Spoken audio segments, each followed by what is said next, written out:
And good morning. Welcome to The Old School, a podcast about a whole bunch of stuff: education, history, philosophy, baseball, life, baseball as life, baseball as philosophy, just generally about baseball. But we also do other things as well. And we're here. Good morning, Saturday morning. Hello, Herr Dr. Bourgeois. Herr Miller, it's good to see you this morning live and in person. Well, not in person, but we're looking at each other, which is, again, a little bit jolting this early in the morning. You seem to fill the whole screen. I don't know if you've showered yet. Have you? I showered last night. Really?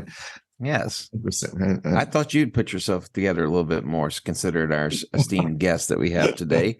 I thought you would have done a little bit more. So I was going to go with a t-shirt, but I didn't stop people too much there. I've been busy this morning. This morning's been very busy. My daughter's birthday is today.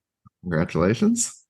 Well, I had nothing to do with it. Well, I had something at the beginning, but now she's 9 years old and she's made it. And I don't think there's any doubt, but she's geared up, she's geeked up, she's ready. And so I was doing some cooking this morning, little culinary masterpieces, and then tonight she goes to the Great Wolf Lodge, which fortunately I don't have to be a part of because it's her. Pull that off. So it's her and a couple of girlfriends and her mom, and I was like, well, I have to sit this one out. I'll do the other stuff. You hang out, and I'll watch baseball tonight. So, well, that's what you'll do. Well, that place is rather expensive, I've heard. We've looked at it, but I don't know. We're not as wealthy as here, Miller. Listen, I'm on a pensioner's paycheck right now, so it's expensive. Trust me. But no, just everything I heard. It's like elementary school recess, knocked up about 10 notches. So it's nothing I want to be a part of. And my wife, gratefully, thankfully, amazingly, has decided to shoulder this responsibility. So, well, there you go. You lucked out there. Yes. Herr Miller, as much as I like talking to you personally, we brought on some guests, and there's been a lot of people much more interesting to talk to than that's the thing. There's been some rumbling from our listeners that we've pretty much talked about everything that we have. We're starting to repeat ourselves. Same old stories, same jokes, same hats. So I want to introduce a couple of friends. We've known each other for about 5 years now, and from various collaborations and projects. And we're lucky to have Dr. Marvin Rainey and also Dr. Shelita Cannon-Hoey, and they are here to discuss really whatever they want to, but particularly a book that's coming out that's about to be published called Leadership Styles and Student Achievement. And we're excited to welcome Shelita and Marvin. Good morning. Good morning. Good morning. Good morning. Well, we met briefly, so you met Ross. Ross, why don't you greet and tell them what to expect here, because this is new for all of us.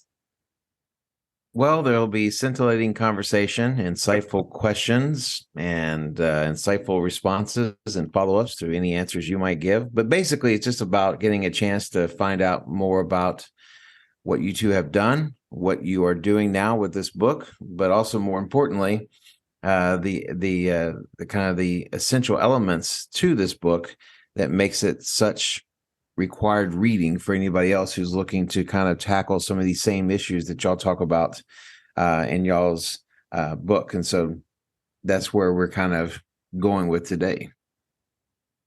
Well, exciting. Well, why don't I ask a question that you can both answer? And Shelita, why don't we start with you, and then Marvin? This is kind of the elevator pitch, but I think it would help the listeners to know, what you've been doing, professionally, and you can go back as long as you want, but probably the more recent thing, so we know what your role is. Shelita? All right. Good morning again. Thank you so much for having us on the show today. Professionally, within the last 5 years, I've done a number of things. My primary position engages my work in working with teachers and administrators as a curriculum supervisor. Outside of that work, of course, that has been a time period of COVID. And so some of my roles and responsibilities shifted, so much that I was responsible for the district's virtual school. And so I actually had to do that for almost a year because the person who was doing that work retired. I also have been engaged, of course, finishing that doctoral degree with the good help of Dr. Bourgeois. Yeah. And so we do appreciate his mentorship and helping us to reach that goal of finishing that dissertation and not being able to walk across the stage because of COVID, but at least getting that degree on the wall. So that work was completed within the last 5 years. We've been able to use some of that work not only in the school setting, but in the spiritual setting as well. And I'm sure I'm leaving out some things because I just do the work and I keep moving. So if I think of something else, I'll come back and let you know. Please do. Well, thank you, and thanks for the plug about dissertation support. But I enjoyed every minute of that, and it was people don't know how hard it is to finish a dissertation. It's relatively easy to get started, and then the part that people don't really expect is that their chair and committee eventually get involved, and that's where things get complicated because it's smooth sailing, and then they say, wait a minute, my name is going to be on this, and here's how I like it done. And then it's a series of sending documents back and forth and waiting, right? And then getting frustrated and then getting through. So it's an accomplishment. So congratulations, Shelita, for seeing that through. Thank you. Well, excellent. Well, Marvin, you get the same question. What have you been up to? Okay. Oh, good morning, everybody. Well, I guess I'll get started. And so I'm going to start with that part about the dissertation. Yeah. Thank you, Dr. Bourgeois, for all that you did and invested in us. It was work. So thank you again. We're so appreciative for you just coming into our lives during that time. During that time. I loved it. It was torture. But that needs to hear there. We've got it. It's on the wall. We've implemented and using it and life experience and learning from it. So I'll talk a little about my last 5 years of work. So the last 5 years of work for me has been as a system level administrator at the district level. I started off as a district instructional coach is pretty much what it is. Of course, the title was called executive master teacher, but I oversaw the whole entire district's teacher evaluation system, the database, the inputting, the transferring teachers. If grievances were filed or rebuttals was filed about observations, I will be the one who have to go out and do those, as well as kind of shepherd 20 master teachers that were in school base. And so I was kind of their direct line of support for them to kind of make sure the work was pushed out into schools. And so I did that for about 3 to 4 years. And then I switched over. So this is the third year as an executive director of school performance. And so again, big title, but what that is a principal supervisor. And so in that work, I work directly with the leader to change struggling schools. And that's pretty much what it is. So the leader and the leadership teams to really, really change struggling schools. And that's my passion. I thrive in that work. And so that's been my work for the last 7 years at the district level as a system leader. Okay. So I think context matters. And, I don't see any reason you can't tell us where you're working. I mean, so go ahead. And which district? And you all have, you're not in the same district, right? You're in different. Yes, you are. Go ahead. If you want to tell us, you can. Okay, yeah. So we work in a very, very, very urban inner city district, Caddo Parish Public School System in Shreveport, Louisiana, which have about 34,000 students, about 54 schools in our district. Okay, and you've been working together, so you've known each other for a long time. Yes. Yeah. All 21 of my years is in Caddo Parish Public Schools.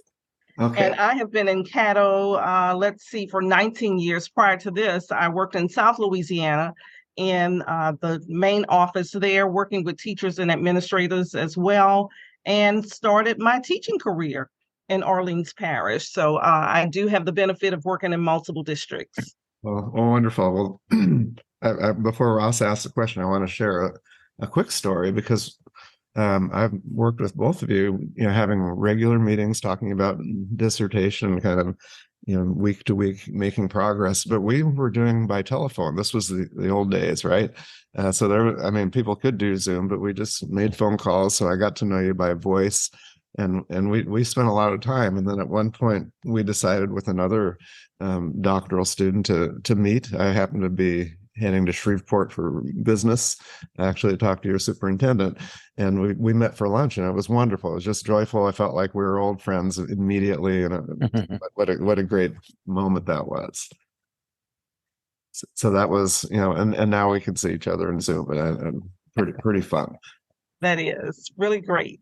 And Dr. Bourgeois probably does not know, but I have my own connections with the region because I spent very, very early on, I was in Houghton. Oh, wow. And so Houghton, and grandparents lived in Minden, but we lived outside of Houghton, and so went to school there.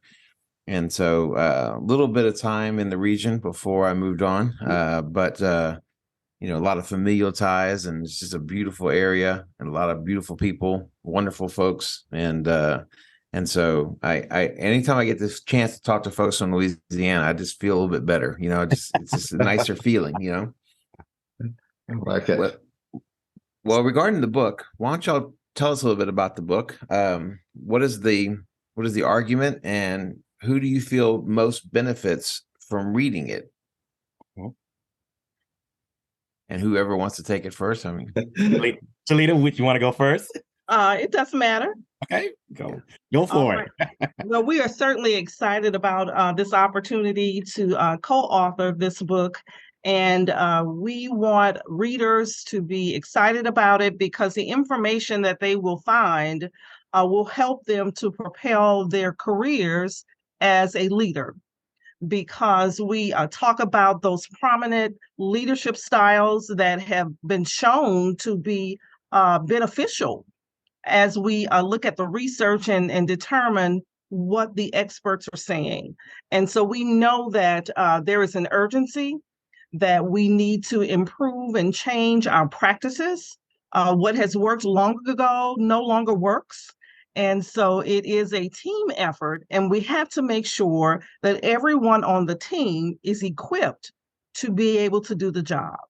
And so we want to make sure that a variety of persons engage in the reading of this book, such as school principals, district leaders, even HR directors, when they are considering persons to fill these administrative positions. We need to look at their qualities, their leadership qualities.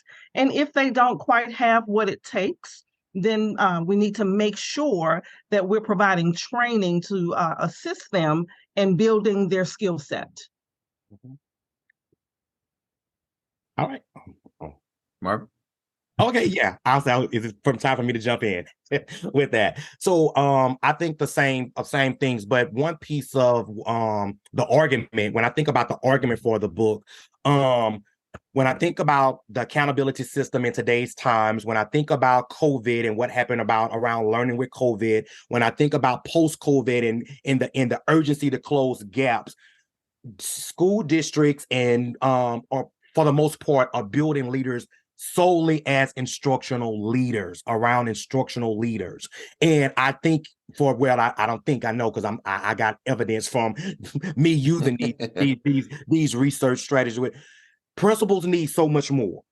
If we are going to close schools and change systems and have some sustainability, some substantial change and long-lasting change, principals need more than just being an instructional leader. They need to know how to be a servant leader, and they need to use transformational leadership behaviors to do that. So all three of those leadership styles are so important to just building a high caliber leader who can really change these schools, and particularly in urban settings, because they come with a lot of challenges. And so some benefits for the book. I think this book is an amazing book, not just because we co-authored the book, but the book talks about research. So if you are in a dissertation stage or you're writing, we got how we did our research in the book. The book covers best practices on what works, what we seen works, and there's a lot of application in this book. So you getting a comprehensive package here when you read this book. You're gonna get more than just a story. It covers quite a bit and tell story. And so for me, when I think about who would benefit from this book, number one, principals definitely, but you got system leaders will too. When we're thinking about those who are working in training principals, system leaders will benefit because they know the things that is needed to build just a high caliber leader that can transform these schools that most people like, oh, they low performing, they're gonna be low performing forever. So I think it's just system leaders needed for just that mindset shift when it comes to it. So I'm very excited about this book, as you can tell. May I add to what Dr. Rainey has shared? You are absolutely correct. This is a comprehensive book.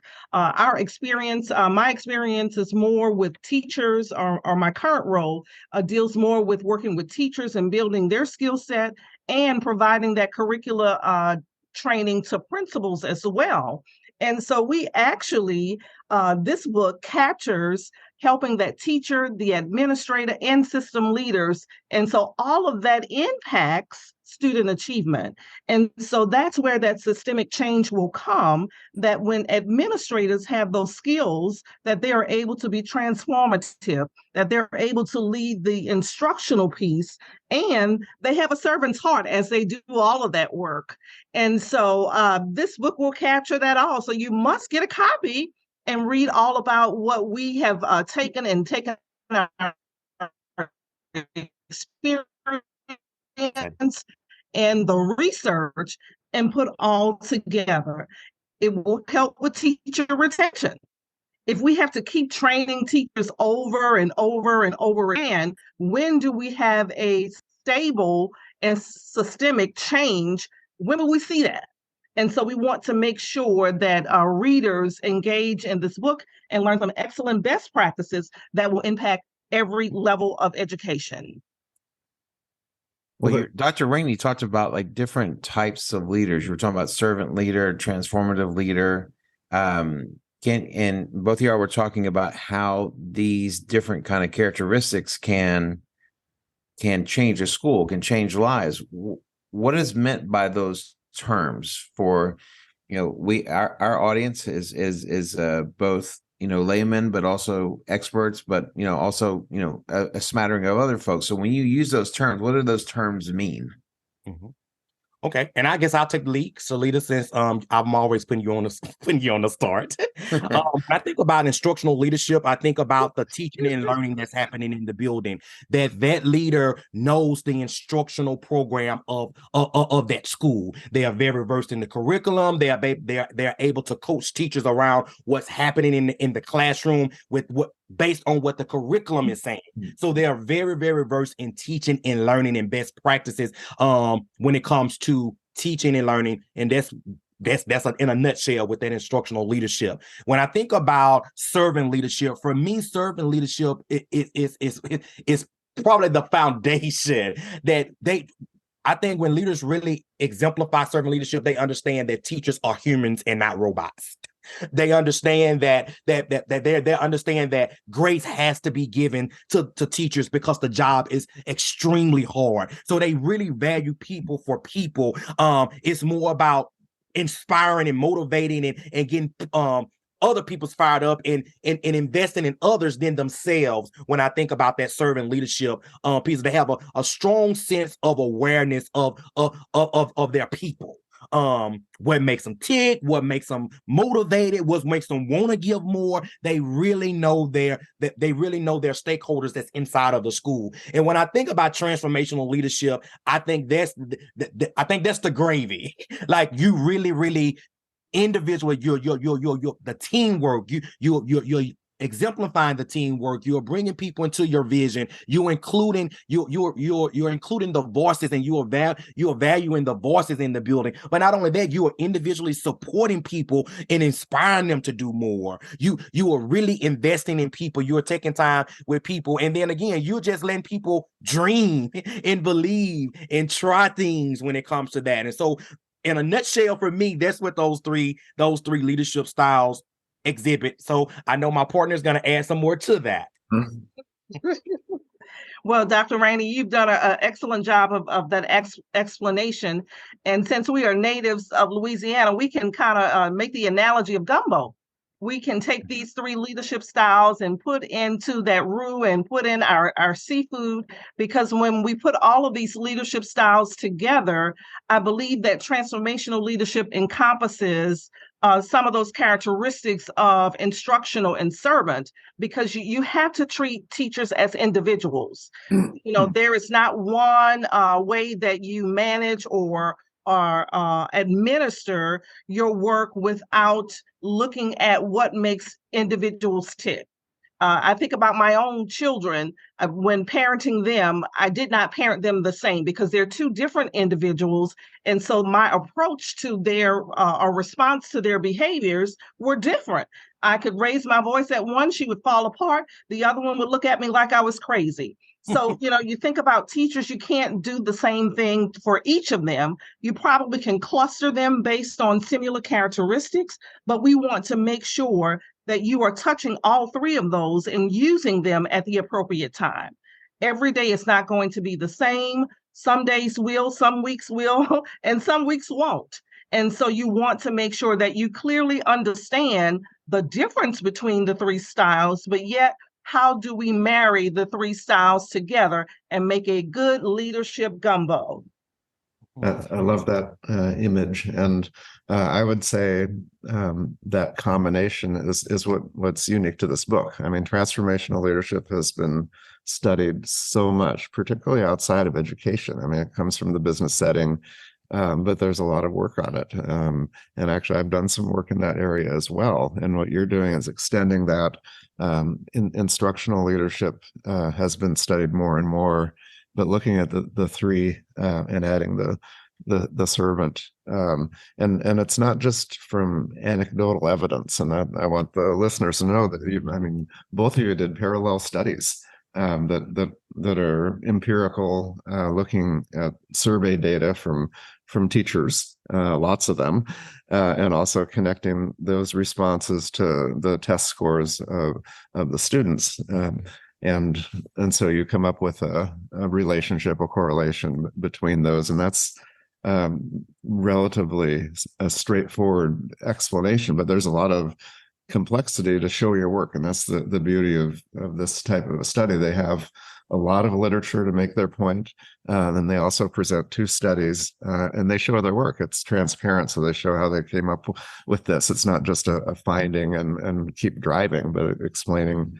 And then the last step is to explain what it all means. And I think that's what I wanted to ask about now, because some of these leadership attributes have to do with experience. And you're sitting in that desk, and and eventually you find your way. But you mentioned attrition.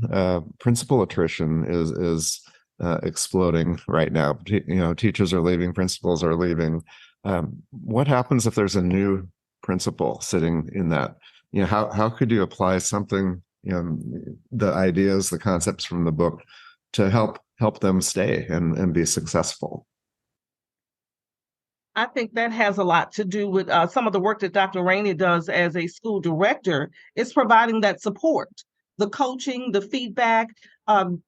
Administrators and leaders need that same support that they are giving to teachers.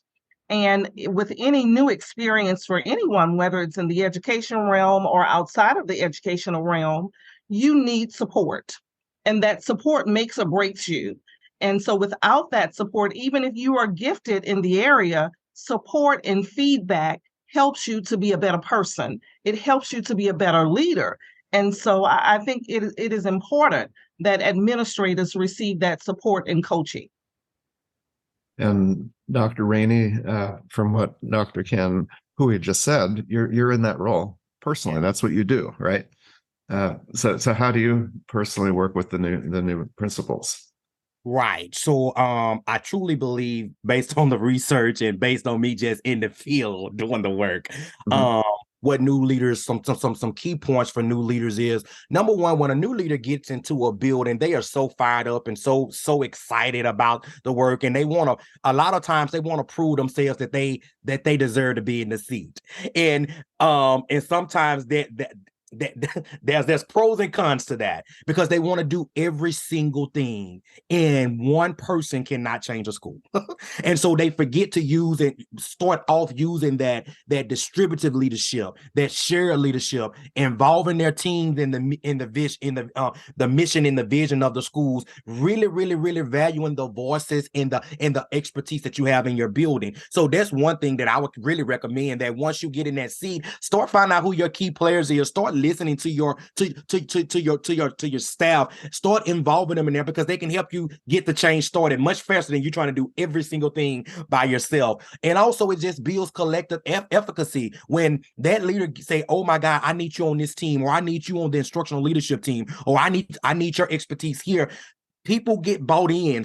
Teachers want to be involved in those things. And then it's building a pipeline of school leaders when they do that as well. And the next thing is starting off is just building trust in people, where people can trust you, but then you can trust your people. And that comes with, again, building those strong relationships,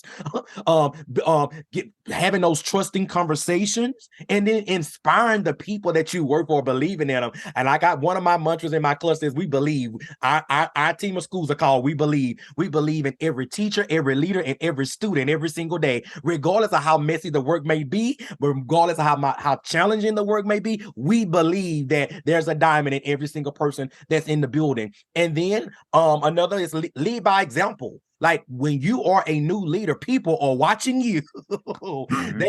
They are watching everything you do. Again, that's just for them to build a trust in you. So you have to be that lead learner. You have to be that take the lead on modeling the expectations that you want. But leading by example is another one. But I can go on and on with a list of things, but I just think those are so important.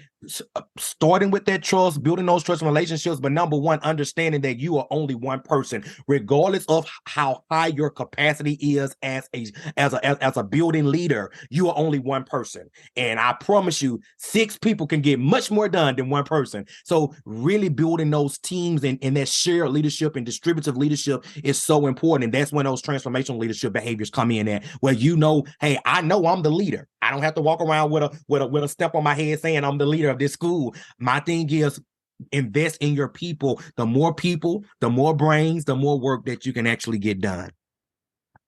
And to further support what Dr. Rainey has said, in my role as a curriculum person, I have a task force that works under me that helps me to push the work out throughout the district. In addition to that, we have implemented in our district site-based teacher leaders. So this is another group of teachers that I am training to do the deep dives into the curriculum so that they are the expert on their campus. So if you have that team approach, then you have persons who are getting this direct training from the district level experts, I would say, to be able to go back and push that work out in schools. So I think, Dr. Rainey, what you have said is very valuable. And in my notes here, as we're talking, one of the things that I wrote was to build trust. If you don't trust others on your staff, it is impossible. There are too many moving parts to this for one person to be able to handle. Not only do you have your transformational skills or characteristics that you're displaying, the instructional and servant, but you have outside forces. You have policies that are being made for people who have never seen the children in your community. And so you have to know how to navigate that as well. In addition to people in the community who want to have it their way, not looking at best practices, not looking at what's best for children, but they have their own personal agenda. And so that seat is so valuable that we have to ensure that the person who sits there has the good confidence or strong confidence that if I share this role or this work with a group of my teachers, that makes us better. Well, Dr. Hoey, you were talking about the idea that, there's a possibility that someone may kind of naturally, as a leader, may naturally lack one element or another that goes into making the best kind of leader. What would you say?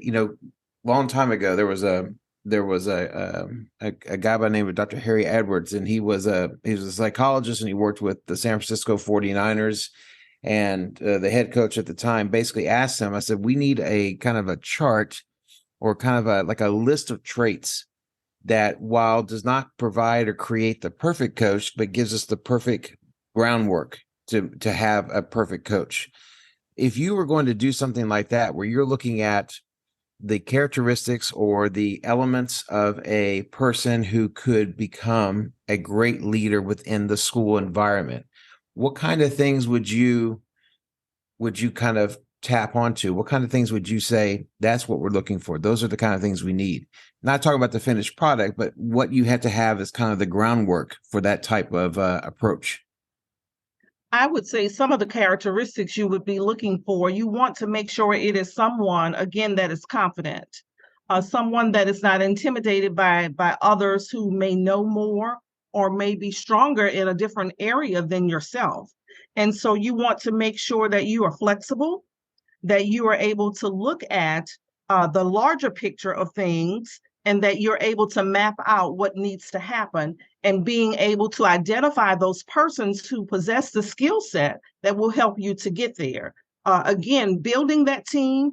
Everyone on the team will not have every skill that you need, such as building relationships with other people. If you don't have strong relationships with those persons that you work with, no matter how great you are, how do you get them on board? How do you get them to buy in to what you're saying?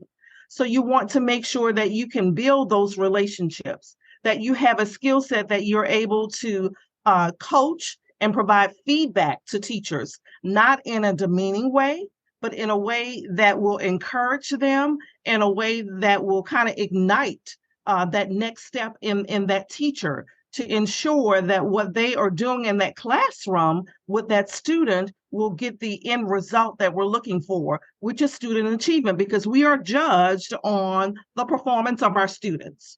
And so if we are not flexible, if we're not building the capacity of teachers, then why are we here? It goes beyond that title. The title doesn't mean anything if you're not in to roll up your sleeves and work beside your teachers. No one needs a manager, which there are some managerial characteristics that go along with a job, but no one needs a manager to stand over them to say, do this, that, and the other. Model for me. How do I do this? If I'm struggling in an area, how can you model for me how I should implement this instructional best practice with my students? That may not be the principal. It could be your instructional coordinator. It could be your assistant principal, or it could be another teacher on staff. That does not change the title, your title, as the principal of the school. And so you want to make sure that whatever you bring to the table is the best that you have. And what can we do as leaders, as colleagues, to help you to get to where you need to be?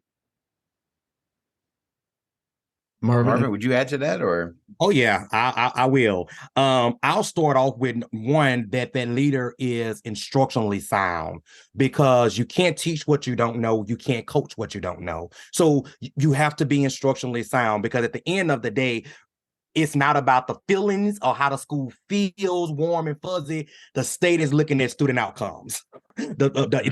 How are students moving and growing? So therefore, if that's going to happen, it starts with the head. The leader got to know instruction in order to make sure that teachers are actually doing the things that's needed to move kids. The other one that I would say is the leader has to be a person of influence. Leadership is about influence. It's not about position or power. It's about influence. So that leader has to be very influential on people, where they inspire people, they motivate people. They're strategic in those things as well. Also, that leader has to have a strong balance of accountability and empathy.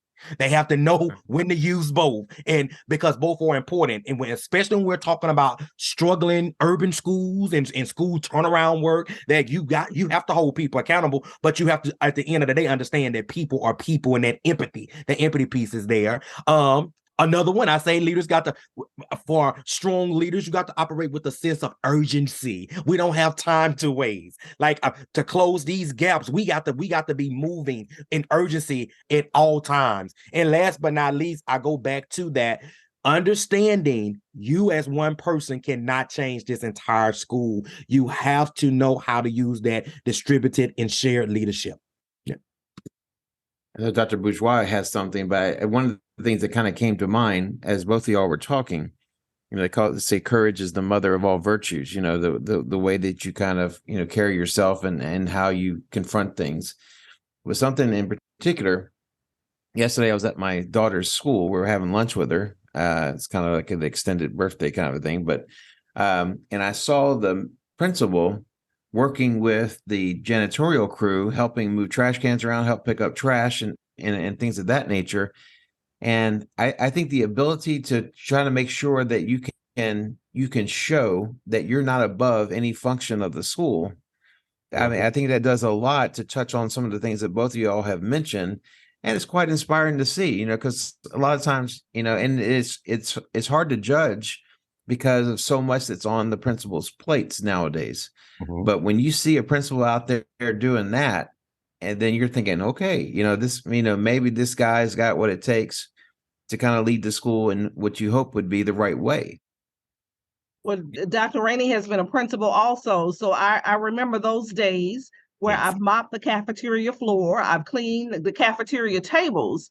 And so it's when you shift from that title of being the school leader into the role of those that you supervise to see, okay, this is what it means to be able to work around children as they're eating. So you can then empathize with your workers and then know, how do I better lead them in their work? Because I have actually experienced the work. I've gone in and taught classes when a sub didn't show up, so being able to move around in those various roles help you to be a better leader. Mm-hmm.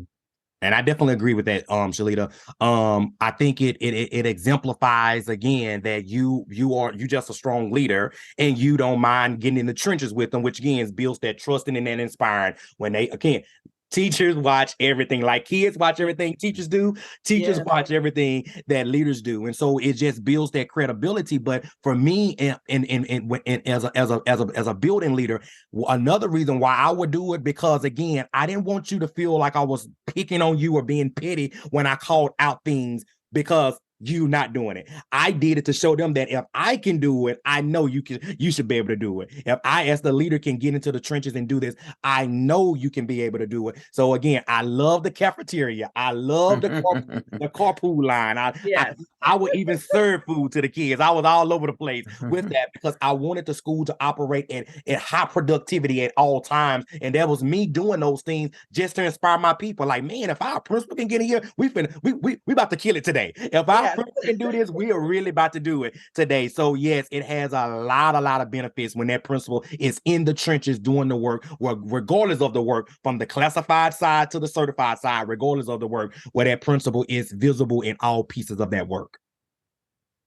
Helping to build that trust. Yes, that's right. Trust. And I'm actually inspired. And I spend Saturdays talking to Ross, and we're pretty much picking apart a lot of things. That's our methodology, and picking on each other, which is just funny. But hearing this conversation, the two of you, Dr. Rainey, Dr. Cannon-Hoey, are consultants at heart. Mm-hmm.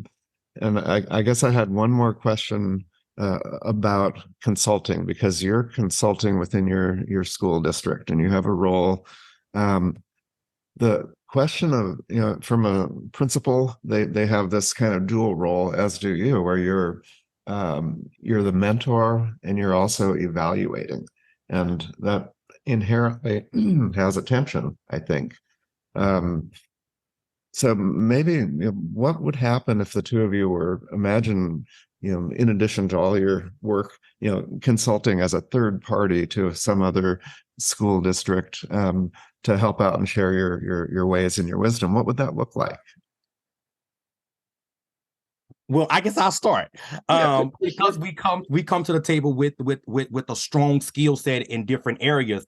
Transformational leadership, instructional leadership, servant leadership applies to teachers as well as leaders.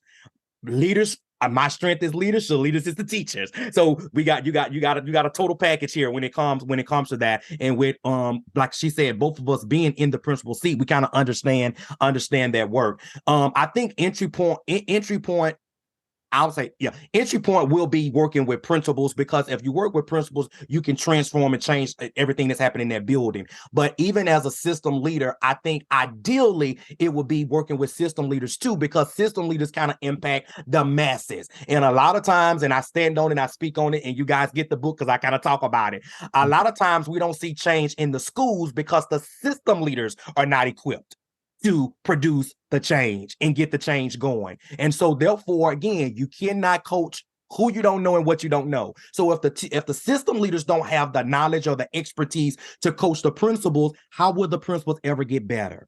How would it happen? So but for me, as an entry point for consulting, that we not saying when we dive into that, because we're gonna dive into that, it will really be targeting on working with those principals and those teachers to around these three leadership styles, and just to build them holistically as a very solid, highly effective leader-teacher effectiveness when it comes to that. But once districts see the impact that we are making, they are beginning to start understanding that how really, if you want massive change to happen, it starts at that system level with that, which is another beast, because there's a lot of agendas, a lot of different personalities, and a lot of people. When you think about a system, it's a lot of moving pieces. It's a complex organization. Everybody feel that their work is important.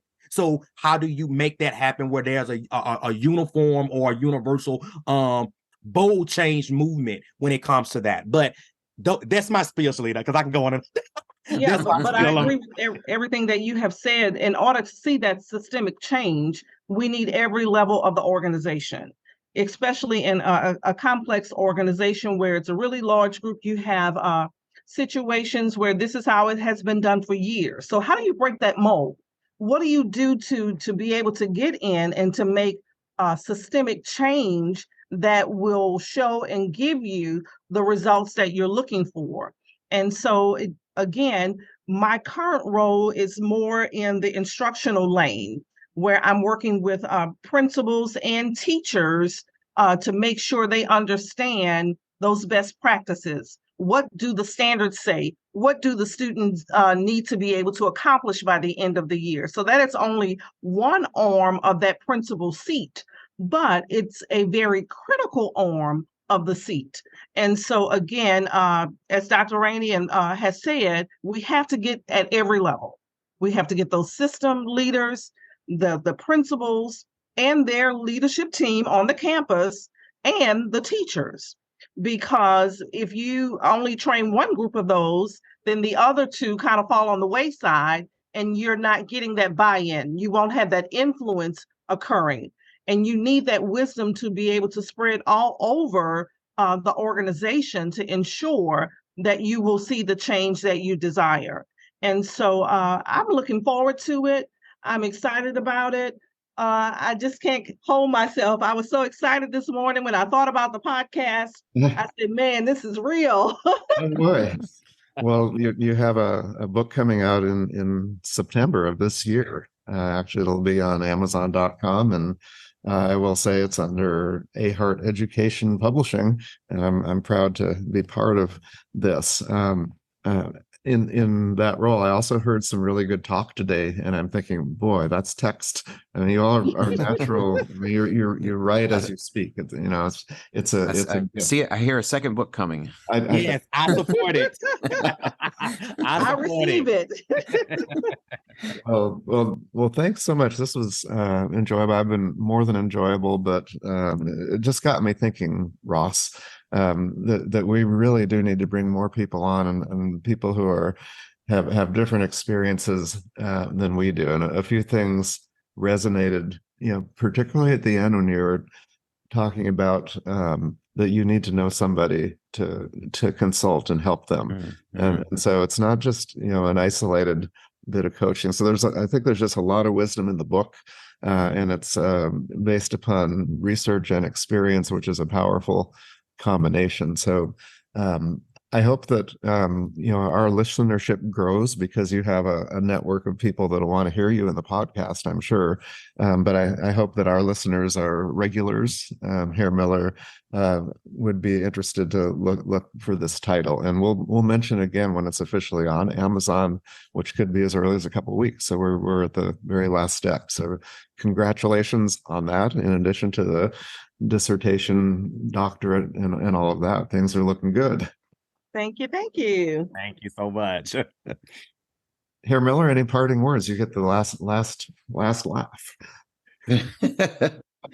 I tell you what, following those two is not going to be easy. I don't know what to say. I'm kind of paralyzed. There's no sense trying to be clever, so just we'll just go ahead and just put a bow on it, and we'll say adieu to Dr. Shelita Cannon-Hoey and Dr. Marvin Rainey, and of course the ever estimable Dr. Stephen Bourgeois.